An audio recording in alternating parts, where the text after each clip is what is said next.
Magandang araw mga kaibigan, welcome kayong lahat sa channel kung saan maraming pwedeng matutuhan. Kaya subscribe lamang po para sa mas marami pang videos sa hinaharap.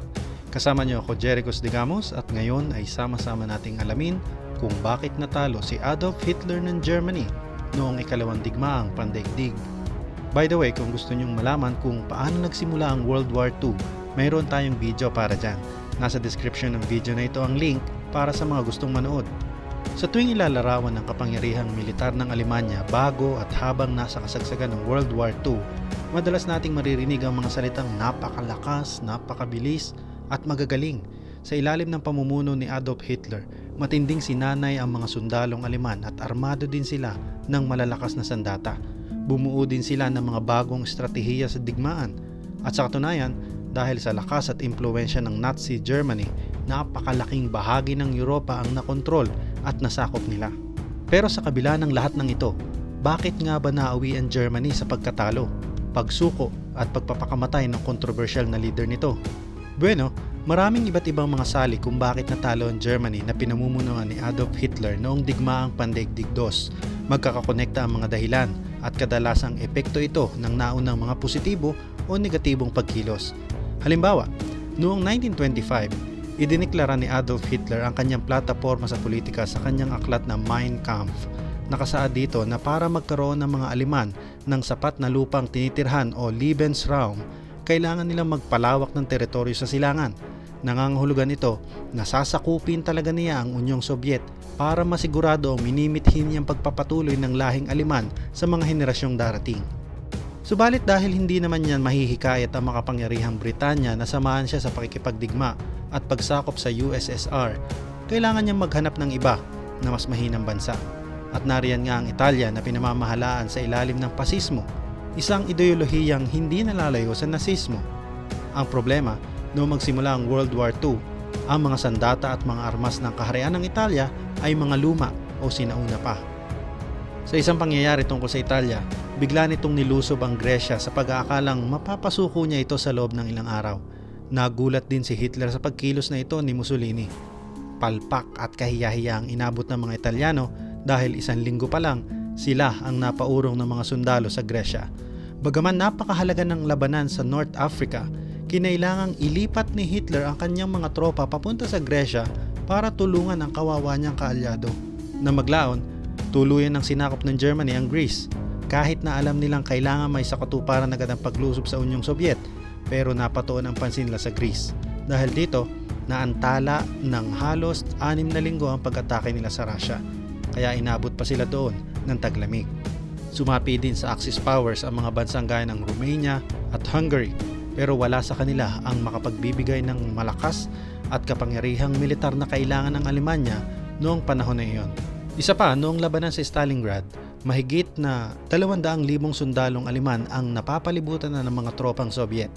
Habang malapit na silang masukol, humingi ng pahintulot mula sa Berlin ang Alemang general na si Friedrich Paulus para umurong. Hindi kasi nila mapabagsak ang depensa ng mga Sobyet dahil na rin sa kumakaunting supply ng mga bala at mabagsik na taglamig sa Russia na talagang nagpapahirap sa mga sundalo. Pwede sanang makaurong pa sila at makalipat sa mas ligtas na posisyon. Yun nga lang, hindi pumayag si Hitler dito. Gusto niya na tiyagain muna nila ang labanan at hintayin makarating sa posisyon nila ang dagdag na mga sundalo. Pero nang dumating ang mga ito, huli na ang lahat. Pagod na ang mga sundalong Aleman at wala na silang ibang pwedeng gawin kundi ang sumuko. Napakarami din sa kanila ang namatay.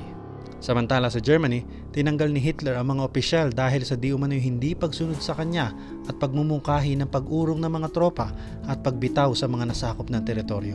Pagdating naman sa teknolohiya, alam nating malalakas ang teknolohiyang pangmilitar ng Germany.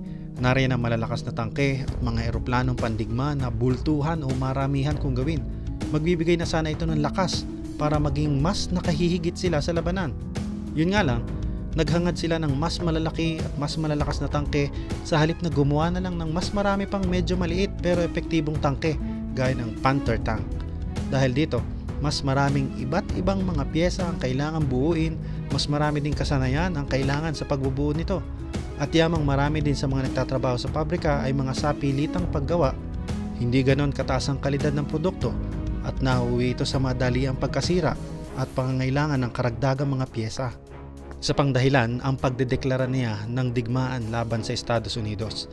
Pagkatapos atakihin ng mga Hapones ang Pearl Harbor, Hawaii, opisyal na pumasok ang Estados Unidos sa World War II at nagdeklara ng digmaan laban sa Japan, pero hindi sa Germany. Bago pa nito, nagpapadala na ng materyales ang US sa Britanya, pero walang sundalong Amerikano ang ipinapadala sa Europa.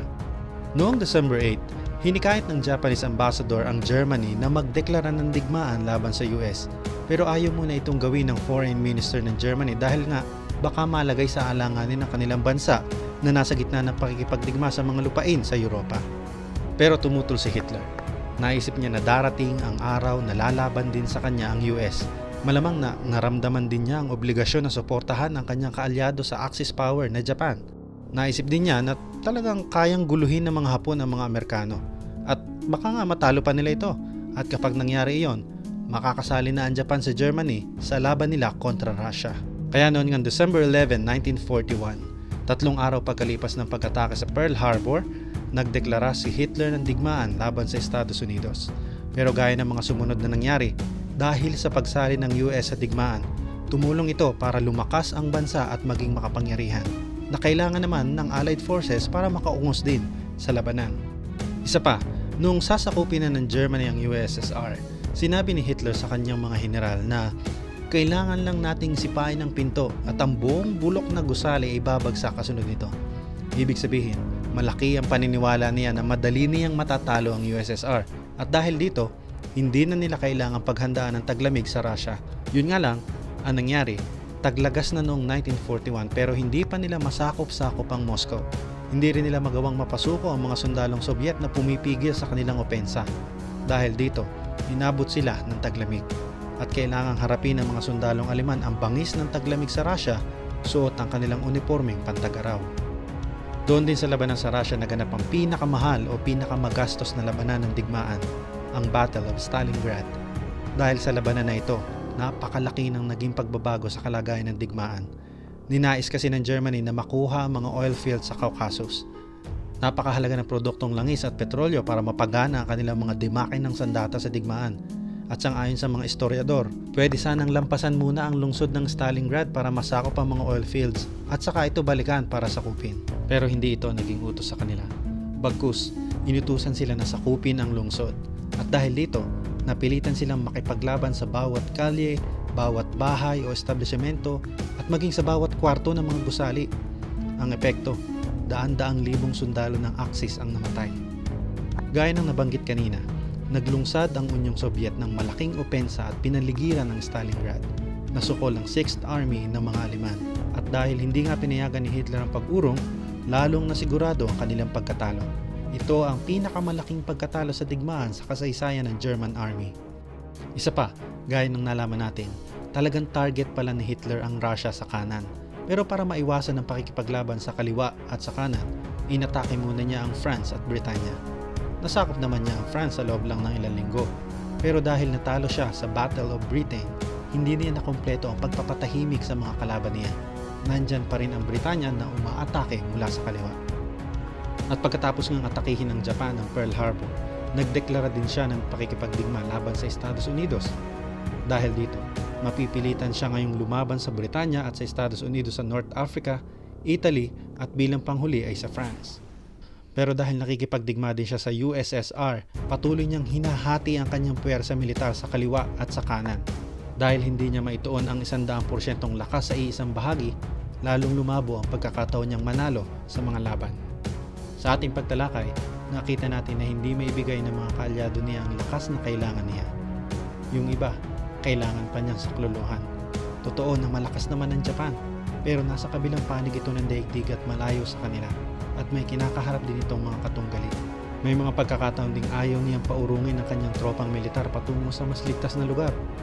Hindi niya pinakinggan ang suhestyon ng kanyang mga general na naging sanhi ng maraming kamatayan at pagsuko ng mga sundalo. Maganda rin naman ang kanilang teknolohiya. May mga pagkakataon nga lang na hindi ito nagamit sa pinakamahusay na paraan o estratehiya. Minaliit din niya ang kakayahan ng Estados Unidos na makabuo ng malakas na puwersa militar at nagdeklara ng digmaan laban dito.